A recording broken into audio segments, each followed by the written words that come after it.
Hello, Iowa! Are you ready to send Joe Biden back to his basement in Delaware on a permanent vacation? I can promise you this, in my White House, there will be no cocaine allowed in the White House. And look, my son's only 5 years old, so he's not going to be lining his pockets with money from foreign governments, so don't worry about that. It's great to be here. I want to thank Chairman Kaufman. I want to thank all the great legislators in the state of Iowa for their great work, and I want to commend your outstanding governor, Kim Reynolds, for her leadership leading this great state.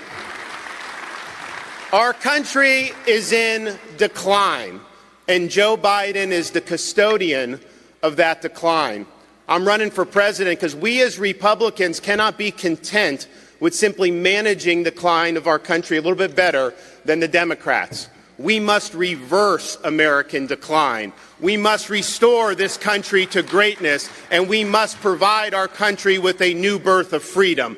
To do that requires vision, it requires courage, and it requires leadership. That's exactly what we did in the state of Florida. Everything I promised people I would do, we did, and we delivered more than what we promised. We expanded Second Amendment rights. We enacted the heartbeat bill. We cut taxes by $2.7 billion. We have paid down 25% of our state's debt. We have the #1 rated economy in the country, #1 in new business formations. We have eliminated critical race theory from our K-12 schools.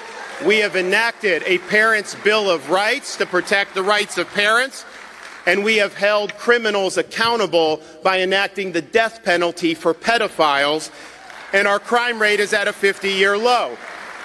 And when it came time to deal with the COVID-19 pandemic, we refused to let the state of Florida descend into some type of Faucian dystopia. We stood strong against the mob, against the left, against the bureaucracy, and we fought for our people's rights. We fought for their jobs. We fought to have our kids in school, and as a result, the state of Florida has never done better. We will deliver those results in Washington. We will repeal Bidenomics so that middle-class people actually have a chance to get ahead in this country again. We will stop the Congress from borrowing and spending this country into oblivion. We need a balanced budget amendment to the U.S. Constitution. We need term limits for members of Congress so that we can have a citizen legislature again. We will get the bureaucracy off the back of small businesses in this country, and I'm going to issue an order to all agencies in D.C. to reduce their D.C. footprint by at least 50%. We reject policies like the Green New Deal. We will develop our own natural resources, and we will be energy independent because we don't want to help our enemies. I pledge to be the president to finally solve the issue of the southern border. We're sending the military to the border. Yes, we will build a border wall, and we will use deadly force against the Mexican drug cartels because I'm sick of them poisoning our kids, I'm sick of them killing our citizens, and I'm sick of them trafficking people into this country. That ends on January 20th, 2025. We will usher in a reckoning for those like Dr. Fauci who perpetrated COVID-19 lockdown and mandate policies. Those policies were destructive for this country. They hurt people, they hurt our economy, and we still haven't fully recovered from it.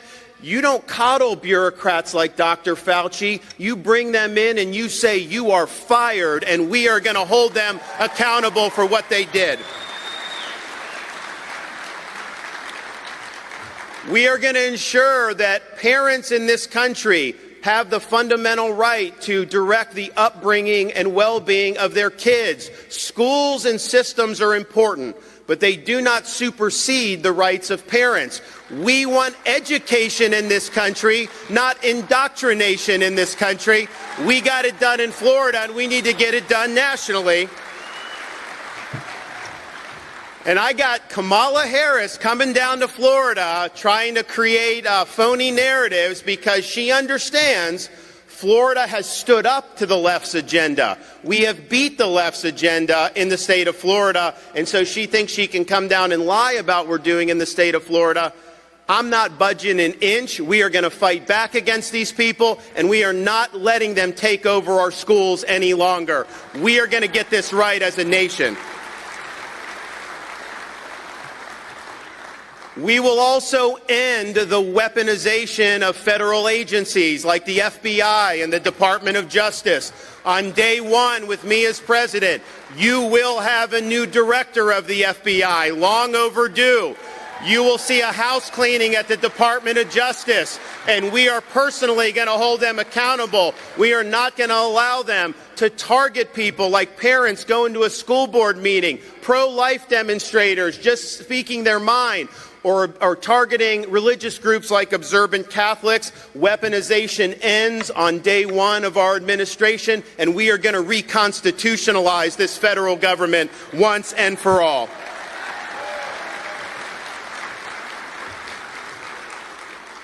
I'm proud to be the only candidate running for president on either side of the aisle this year that's actually served in a war. I served in Iraq as a naval officer alongside Navy SEALs in Fallujah and Ramadi and places like that. Not exactly Club Med, but it was duty that called. And, I had opportunities to do a lot of other things in my life. I was a blue-collar kid. I worked minimum wage jobs, didn't necessarily have anything handed to me, but I put myself in a position to do well. But then 9/11 happened. All volunteer force. I said, I need to do my part. So we served. And when you wear the cloth of your country, you wear that American flag on your uniform, you serve beside fellow patriots, and you serve a mission greater than yourself, that's a noble calling. And I thank all the veterans in Iowa and throughout this country who have worn the uniform, because at the end of the day, a veteran is somebody who at one point in their life has written a check payable to the United States of America for an amount up to and including that individual's life. And we have a situation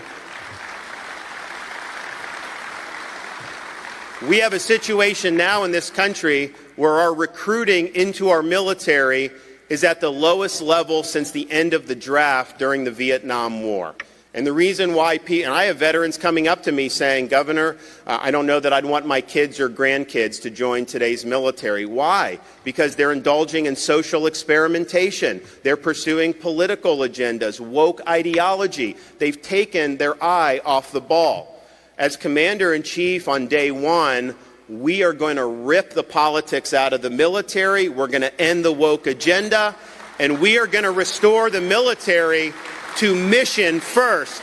And we are going to make people proud to serve again and join again, and that's going to make our country stronger. So here's the thing. We're not getting a mulligan on 2024. We either win this election and make good on all the promises that we're making, or the Democrats are going to throw this country into a hole that's going to take us a generation to come out of. I believe that decline is a choice. I believe success is attainable, and I know that freedom is worth fighting for. This is our chance in 2024 to send the Biden-Harris administration to the dustbin of history where it belongs. We have to rise to the occasion. We have to fight the good fight. We have to finish the race, and we have to keep the faith. The time for excuses is over. We must get the job done. I will get the job done. God bless you all. Thank you so much. We're doing all 99 counties in Iowa because this caucus demands that you earn it, and you got to go meet the folks. So you'll see me everywhere. God bless you all. Thank you so much. Let's win in 2024.